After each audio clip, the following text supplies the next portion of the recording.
아멘. 은혜로운 찬양 하나님께서 기뻐 받으실 줄로 믿습니다. 할렐루야. 오늘도 주일 아침 주님의 전에 나온 우리 더사랑교회 모든 성도들과 그 가정 가운데 하나님이 주시는 복과 은혜가 넘쳐나기를 주님의 이름으로 축복합니다. 사랑하는 성도 여러분, 한 주간 평안하셨습니까? 지난 주일 우리는 온 교회와 성도들이 할렐루야 우리 주님 부활하셨습니다 라고 외치며 기쁨과 감사의 예배를 함께 드렸습니다. 그런데 여러분, 솔직하게 한번 여쭈어 보겠습니다. 지난 월요일 아침에 눈을 떴을 때 여러분의 마음은 어떠셨습니까? 주일에 뜨거웠던 그 부활의 감격과 기쁨이 한 주간을 살아가는 동안 우리의 마음속에 늘 넘쳐났습니까? 아마 많은 분들이 무거운 몸을 일으키면서 또 한 주가 시작되어졌구나, 월요일이구나 라고 한숨 지으셨을지 모르겠습니다. 늘 그렇습니다. 우리가 예배당 문을 나서는 순간에 우리를 기다리고 있는 것은 사실은 변하지 않는 현실이기 때문입니다. 예배를 통해서 말씀의 은혜를 받고 하나님께서 나를 사랑하시는구나, 나에게 이런 은혜를 주셨구나 라고 생각하고 묵상하지만 실제 우리의 삶에서는 여전히 많은 어려움과 또 많은 고민과 걱정이 우리의 삶 앞에 펼쳐져 있습니다. 뉴스를 틀면 물가는 여전히 치솟고 있고 경제는 불안정하다, 전쟁의 소식 또한 여러 가지 사건 사고를 접하면서 왜 우리의 삶이 이렇게 팍팍한가, 고단한가 걱정하고 염려하지 않을 수가 없습니다. 직장에 가도 해결되지 않는 업무 또는 여러 사람들과의 경쟁의 상황 속에서 내가 어떻게 살아남을 수 있을까? 내 사업은, 내가 하는 이 일은 언제쯤 잘 될까? 라는 염려하는 마음이 늘 다가옵니다. 가정으로 돌아왔어도 마찬가지입니다. 자녀 문제나 건강에 대한 걱정이 우리를 짓누르고 때로는 우리의 가족들, 우리 부모님, 우리 자녀들에 대한 염려로 우리가 잠을 이루지 못하는 시간을 보내곤 합니다. 어떤 성도님은 저에게 이런 말씀을 하셨습니다. 목사님, 주일에 예배드리는 한 시간은 천국 같은데 월요일 아침 지하철을 타는 순간 지옥이 시작되는 것 같습니다. 부활이 내 삶과 정말 무슨 관계가 있는지 모르겠습니다. 우리 주님은 부활하셨다라고 하는데 왜 내 삶은 이렇게 어려움과 고단함으로 반복되어지고 있는지 모르겠습니다 라고 하는 이야기입니다. 여러분, 혹시 여러분도 그런 마음이 들지 않으셨습니까? 오늘 우리가 읽은 이 베드로전서, 베드로 사도가 쓴 편지, 이 편지를 받아들고 있는 수신자들의 형편도 더하면 더했지 우리와 별반 다르지 않았습니다. 그들은 로마 제국 곳곳에 흩어져 살고 있던 나그네들이었습니다. 베드로전서의 수신자가 이 나그네들입니다.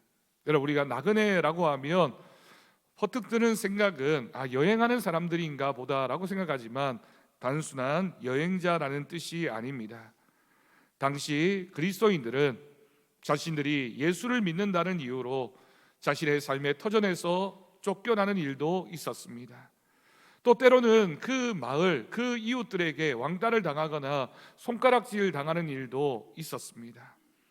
또 예수를 믿었기 때문에 전 재산을 몰수당하고 그 살던 마을에서 쫓겨나서 유리결식할 수밖에 없는 그런 어려운 형편 가운데 있는 그리스도인들도 있었습니다. 쉽게 표현하면 생존 자체가 위협받는 그런 극심한 공포와 어려움 가운데 놓여져 있던 형편이었다라고 할 수 있습니다. 그런데 여러분, 베드로 사도가 그런 나그네 된 성도들을 향하여 쓰고 있는 편지, 오늘 본문 3절 말씀을 보십시오. 사도 베드로가 그들에게 편지를 쓰면서 가장 먼저 꺼낸 말이 무엇입니까? 슬퍼하지 마십시오, 힘내십시오가 아닙니다. 여러분, 이 말이 이 오늘 3절 말씀의 마지막 부분을 보면 하나님을 찬송하리로다 라고 하는 표현으로 시작되어집니다. 여러분, 고난 한복판에 있는 사람들에게 대뜸 찬송하자라고 말합니다. 어떻게 이런 일이 가능하겠습니까? 여러분, 우리가 그렇지 않습니까? 우리 주변에 힘들어하고 아파 있는 분들을 향해서 힘내십시오라고 얘기하지만 여러분 정말 그 말이 얼마만큼 위로가 되고 그 사람이 힘낼 수 있는 그런 조언의 말이 될까요? 그런데 사도 베드로는 이런 어려움 가운데 있는 성도들을 향해서 힘내라 라고 말하지 않고 찬송하십시오라고 격려하고 있습니다. 베드로는 그 이유를 한 단어로 요약하고 있습니다. 오늘 우리가 읽은 이 말씀 가운데 가장 핵심이 되는 구절이자 우리가 오늘 말씀을 통해서 마음에 꼭 품어야 할 한 단어가 바로 산소망이라고 하는 단어입니다. 여러분, 산소망이 무엇일까요?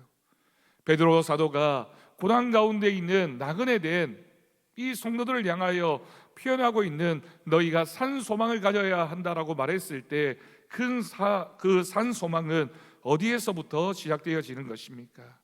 오늘 말씀을 통해서 우리가 이 사실을 묵상하고자 합니다. 여러분, 첫 번째는 산소망은 나의 의지가 아니라 부활에서 시작되는 것입니다. 여러분, 우리가 흔히 소망이라고 하면 어떤 생각을 합니까?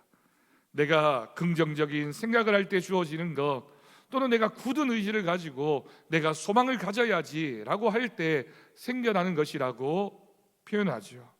그런데 여러분, 성경에 기록되어진 성경이 말하는 소망은 전혀 다른 것입니다. 여러분, 3절을 다시 한번 봅니다. 3절 말씀을 보면 우리 주 예수 그리스도의 아버지 하나님을 찬송하리로다. 그의 많으신 긍휼대로 예수 그리스도를 죽은 자 가운데서 부활하게 하심으로 말미암아 우리를 거듭나게 하사 산 소망이 있게 하셨다라고 기록하고 있습니다. 여러분, 이 짧은 한 구절 안에 놀라운 비밀이 숨겨져 있습니다. 이 말씀에는 우리의 소망이 어디서부터 시작되어지는지를 분명히 들려줍니다. 여러분, 우리에게 주어진 산 소망은 어디에서부터 시작되는 것일까요? 내 결심이 아닙니다. 오늘 3절 말씀을 보면 하나님의 많으신 긍휼 때문에 주어진 산 소망이며 예수 그리스도의 부활이 우리에게 산 소망이 되어진다라고 말하고 있습니다. 여러분, 세상이 말하는 소망은 대부분 조건부입니다. 여러분, 그렇지 않습니까? 이번 사업만 잘 되면 소망이 있다라고 말합니다. 얘들이 공부만 잘해주면 소망이 있다라고 말합니다. 네, 여러분, 그런 소망이 도대체 어떤 소망입니까? 반대의 경우는 그 소망이 어떻게 될까요? 사업이 안 되면 소망이 없는 것입니까? 우리의 몸에 질병이 생겨나게 되면 그 질병이 우리의 소망을 빼앗아가 버리는 것입니까? 만약 그런 소망이라면 그 소망은 살아있는 소망이 아니라 죽은 소망이고 조건 때문에 움직이는 소망, 내 환경 때문에 주어지는 소망이라고 말할 수 있을 것입니다. 그러나 여러분, 오늘 말씀에 기록되어진 이 소망은 산 소망입니다. 영어 성경을 보면 living이라고 하는 단어를 사용하고 있습니다. 살아있다라고 하는 것이죠. 여러분, 소망이 살아있다라고 하는 것이 무슨 뜻일까요? 살아있는 소망이 어떤 의미입니까? 왜 성경은 소망을 말하면서 살아있다라고 표현하고 있습니까? 이 소망의 근거가 죽음을 이기시고 지금도 살아가고 계신 예수 그리스도의 부활에 있기 때문입니다. 우리 예수님께서 무덤 문을 열고 나오셨을 때 우리의 절망도 그 무덤 속에 묻혀버렸습니다. 이제는 우리가 상황을 보고 소망을 갖는 것이 아니라 부활하신 주님을 보고 소망을 갖는 존재, 오늘 말씀을 보면 그런 사람이 바로 거듭난 사람이라고 기록하고 있습니다. 여러분, 우리가 거듭난 사람이 되었다는 것은 이제는 더 이상 세상을 바라보며 소망을 가지는 것이 아니라 하나님께 소망을 두고 살아가는 사람, 부활하신 주님이 우리의 소망이 되어질 때 그것이 바로 산 소망인 줄로 믿습니다. 여러분, 여기에 기록되어진 거듭났다라고 하는 것은 신분이 바뀌었다라고 하는 것입니다. 예전에는 우리가 절망의 자녀였는데 이제는 소망의 자녀가 되었다라고 하는 것입니다.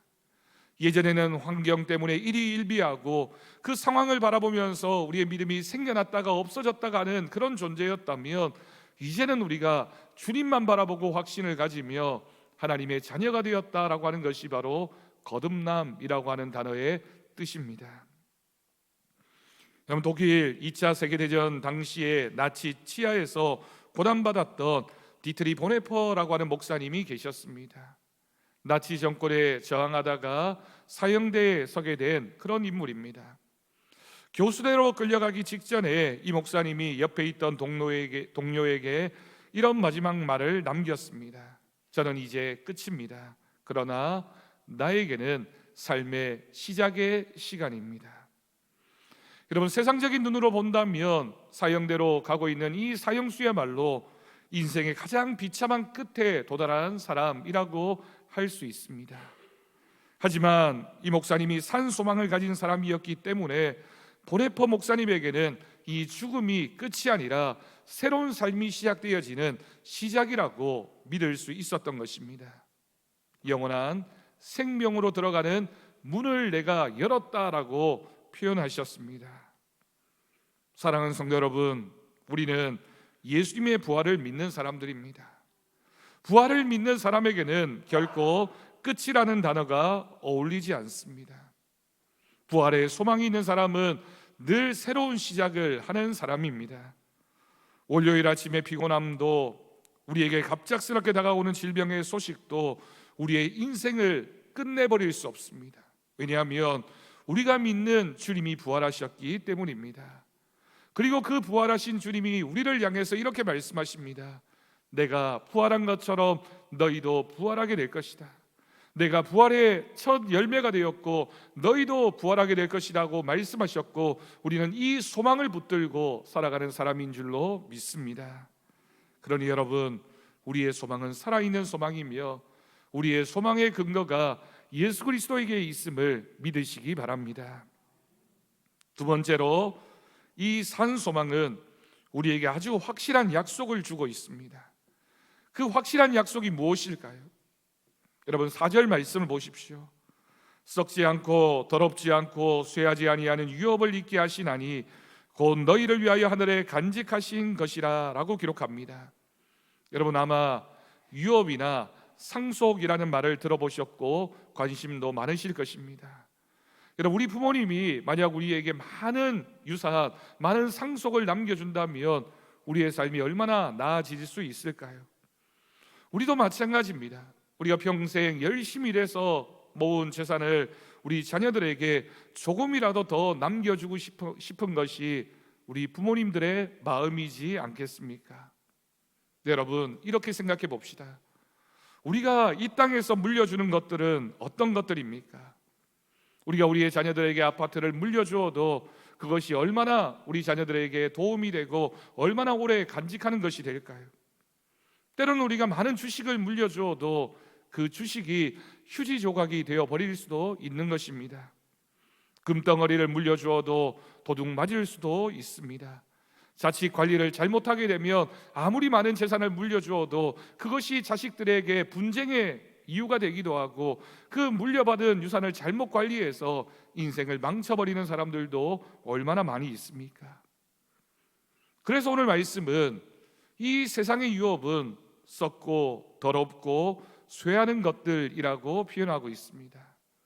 우리가 세상에서 받게 되는 유업과 유산과 그런 모든 것들은 썩을 수밖에 없고 쇠할 수밖에 없고 때로는 더러운 것이 될 수밖에 없습니다. 여러분, 그렇다면 하나님이 우리를 위해 준비하신 유업은 어떤 것일까요? 썩지 않고 더럽지 않고 쇠하지 않는 유업이라고 기록하고 있습니다.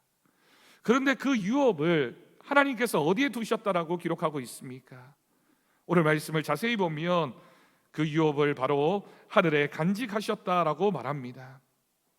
여러분, 하늘에 간직하셨다라고 하는 것은 마치 이 세상에서는 절대로 부도나지 않는 하늘 은행에 우리의 이름으로 된 예금이 예치되어 있다는 것과 마찬가지입니다. 이 세상에는 아무리 잘 보관하고 잘 지키고 있어도 자칫 그것을 잃어버릴 수밖에 없는 것이지만, 하나님이 보관하고 계시는 저 하늘나라에 있는 우리의 유업은 결코 잃어버릴 수 없는, 하나님이 지켜주시고 보증하시는 귀한 유업이 되는 것입니다. 여러분, 이와 같은 사실이 우리의 삶을 어떻게 바꾸게 됩니까? 여러분, 우리의 믿음은 내가 무엇을 가졌느냐에 달려있는 것이 아니라 우리가 누구의 것인가를 보게 만듭니다. 내가 얼마나 많이 가졌느냐를 생각하게 되면, 나보다 더 많이 가진 사람을 만나면 내가 아무것도 가지지 않은 것으로 생각할 수밖에 없지만, 내가 누구의 자녀인가, 내가 하나님의 자녀임을 고백하는 그 순간에 하나님께서는 우리에게 부하고 능하신 분으로서 우리의 삶의 전부를 책임지시는 은혜를 누리게 됨을 믿습니다. 어느 집사님의 간증이 생각납니다. 이 집사님이 갑작스러운 부도의 상황을 만났고 길거리에 나앉게 된 상황이었습니다. 보통 이런 상황이라면 그 가족의 형편이 어떻게 될까요? 얼굴이 사색이 되고 온 가족이 절망의 늪에 빠질 수밖에 없을 것입니다. 그런데 이 집사님이 그날 저녁 가족들을 모아놓고 이렇게 말했답니다. 얘들아, 아빠 사업은 망했지만 우리 하나님 아버지는 망하지 않으셨어. 우리 가정에는 어마어마한 보물을 가지고 있단다. 조금 우리가 불편해지겠지만 우리는 결코 실패자가 아니야. 하나님이 우리를 책임져 주실 거야. 우리 함께 기도하자라고 말했습니다. 여러분, 오늘 말씀에 기록되어진 산소망은 단지 천국에 가는 티켓만을 말하는 것은 아닙니다. 오늘 당장 내 얼굴 빛을 바꾸고 내 입술의 고백을 바꾸는 실제적인 능력이 바로 산소망입니다. 그 산소망은 내가 하나님의 자녀라는 정체성이 있을 때, 나에게 영원한 유업이 보장되어졌음을 믿는 그 믿음이 있을 때 주어지는 하나님의 선물입니다. 하나님이 우리 각자에게 우리의 가정에 이 선물을 주셨습니다. 이 세상에서는 결코 누릴 수 없는 소망이 우리의 가정 가운데 있음을 믿습니다. 여러분, 우리 교회 가운데도 하나님이 소망이 되어주셨고 우리는 그 소망을 품고 살아가는 사람들이니, 이 세상의 여러 가지 어려움을 만났을 때 여러분, 우리가 무엇을 바라보며 무엇을 의지하며 살아가야 할 것인지를 우리는 결단해야 할 것입니다. 우리가 이 평안만 가지고 있다면, 이 확신만 붙잡고 있다면 어떤 파도가 몰려와도 우리의 믿음은 변하지 않고 하나님을 향한 그 믿음을 가지고 그 거센 파도를 넘어서는 확실한 하나님의 은혜를 맛보게 될 줄 믿습니다. 여러분, 세 번째 산 소망은 시련 속에서 믿음을 연단하게 합니다. 우리 오늘 말씀을 통해서 꼭 기억해야 될 사실이 바로 이것입니다.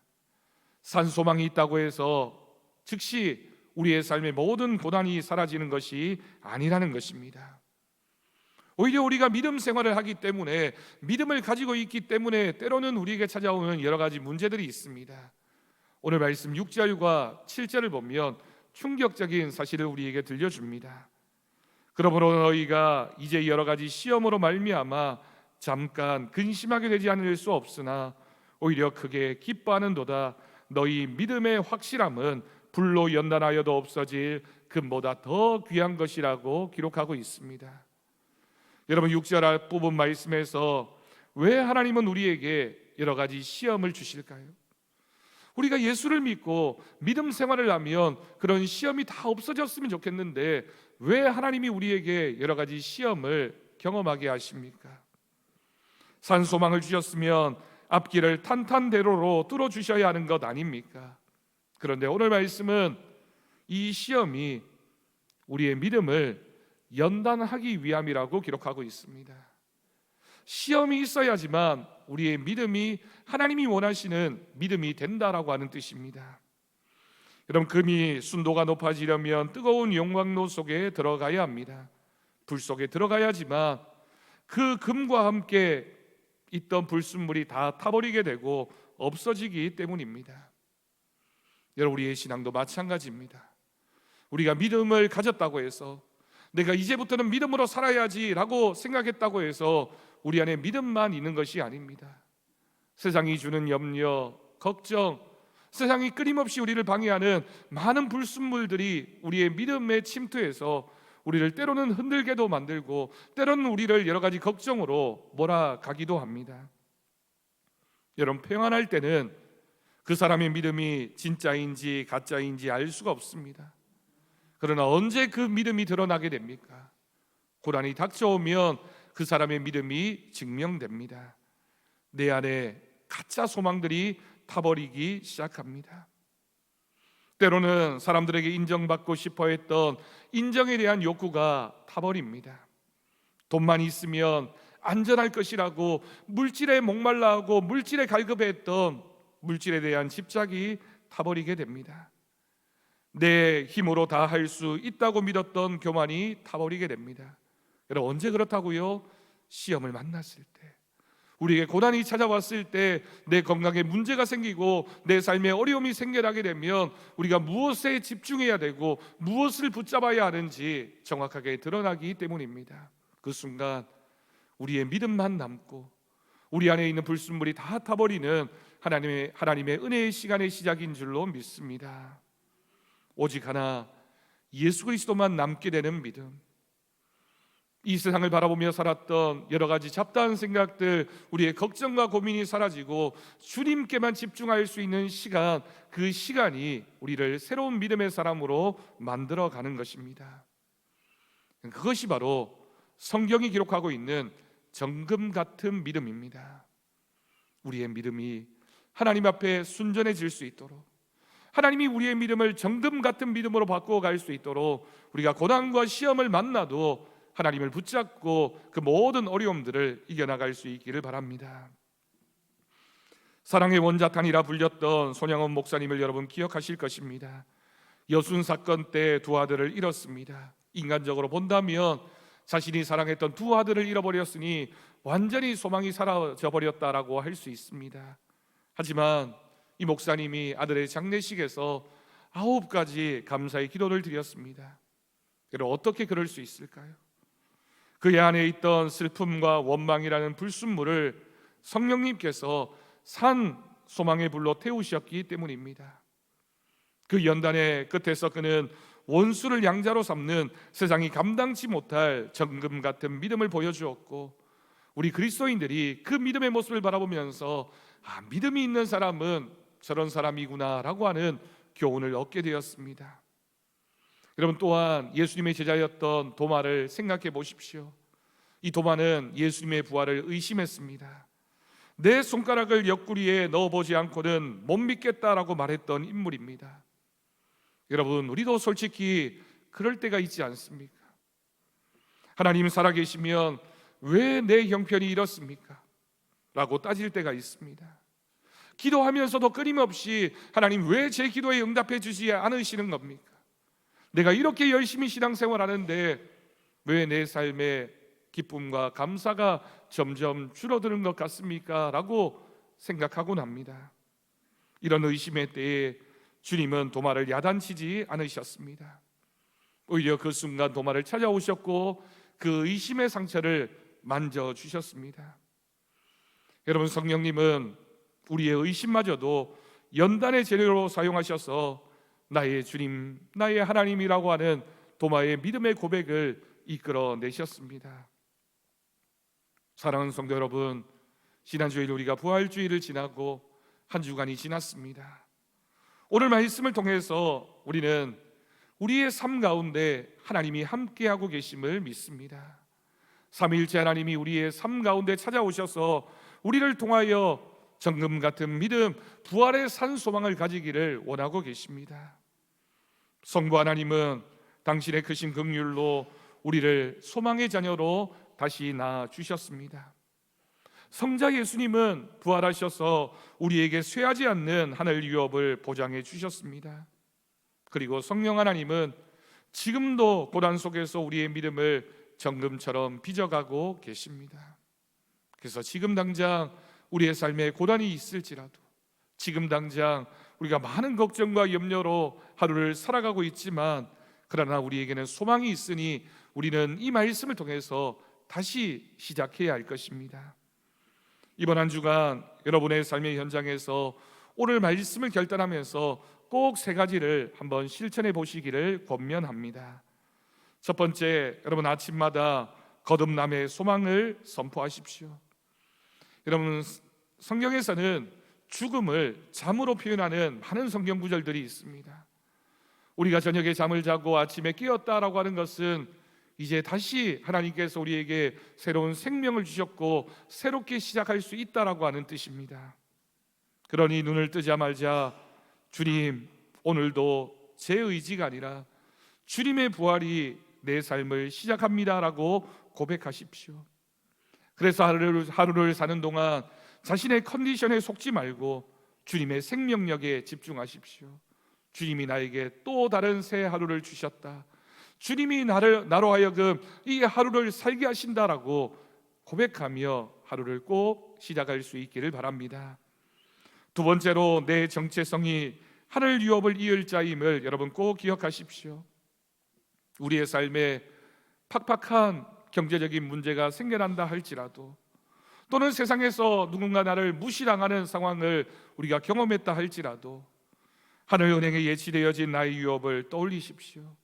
하나님이 내 삶을 책임져 주신다. 하나님이 나를 붙잡고 계신다. 하나님의 능하신 오른손이 내 손을 꼭 붙잡고 계시니 나는 그 손을 붙잡고 살아가는 사람이다. 나는 세상의 성과로 평가받는 사람이 아니라 이미 모든 것을 가진 하나님의 자녀다라고 하는 당당함을 잃지 않는 우리 더사랑교회 성도들이 되기를 축복합니다. 여러분, 세 번째, 고난 앞에서 여러분이 가진 질문을 바꾸십시오. 하나님, 왜 저에게 이런 고난이 찾아왔습니까? 라고 묻는 대신에, 성령님, 이 시간을 통해서 내 안에 있는 불순물, 어떤 불순물을 태우기를 원하십니까? 하나님, 제가 이 고난의 시간을 다 지나고 나면 제가 어떤 믿음을 가지게 될까요? 라고 하는 그런 감사로 고난을 넉넉히 이겨낼 수 있기를 바랍니다. 여러분, 그럴 때 우리에게 찾아온 고난은 더 이상 재앙이 아니라 우리를 더 빛나게 만드는 하나님이 우리에게 주신 기회, 축복의 통로가 될 줄 믿습니다. 사랑하는 성도 여러분, 우리는 하나님의 자녀입니다. 하나님의 자녀에게 끝은 없습니다. 끝이 아니라 우리의 인생은 늘 시작입니다. 우리 주님이 부활하셨습니다. 여러분, 그 주님의 부활을 기념하는 날이 바로 주일입니다. 우리가 1년 52주 이 주일을 맞이할 때마다 우리에게는 새로운 부활의 소망이 주어지는 것입니다. 그러니 부활의 산 소망이 우리의 삶을 이끌어갈 줄 믿고 절망의 자리에 침체한 채, 낙심한 채 주저앉아 있지 않고 다시 일어나서 부활하신 주님의 손을 붙잡고 내일부터 시작되어지는 한 주를 여러분 믿음으로 시작할 수 있기를 바랍니다. 주님이 도와주실 것입니다. 여러분 인생을 주님이 책임져 주실 것입니다. 여러분이 기도할 때마다 응답하시는 하나님의 은혜가 있는 줄로 믿습니다. 우리 모든 성도들을 붙잡아 주시고, 나는 실패하고 낙심해 있다 할지라도 우리를 새로운 거듭남의 삶을 허락하셔서 우리를 붙잡으시고 인도해 주시는 하나님의 은혜를 바라보며 그 믿음으로 하루하루를 살아가는 우리 모든 성도들이 되기를 주님의 이름으로 간절히 축원합니다. 기도하겠습니다. 자비로우신 하나님 아버지, 부활의 기쁨을 뒤로하고 다시 거친 세상을 살아가야 하는 저희를 긍휼히 여겨 주옵소서. 상황은 변하지 않고 문제는 여전할지라도 우리 안에 살아있는 산 소망을 보게 하여 주옵소서. 부활하신 주님이 나의 보증이 되시고 성령께서 나를 연단하고 계심을 믿습니다. 이번 한 주간 어두운 세상 속에 부활의 빛을 비추는 증인으로 살게 하여 주옵소서. 우리를 거듭나게 하신 우리 주 예수 그리스도의 이름으로 기도드립니다. 아멘. 우리 감사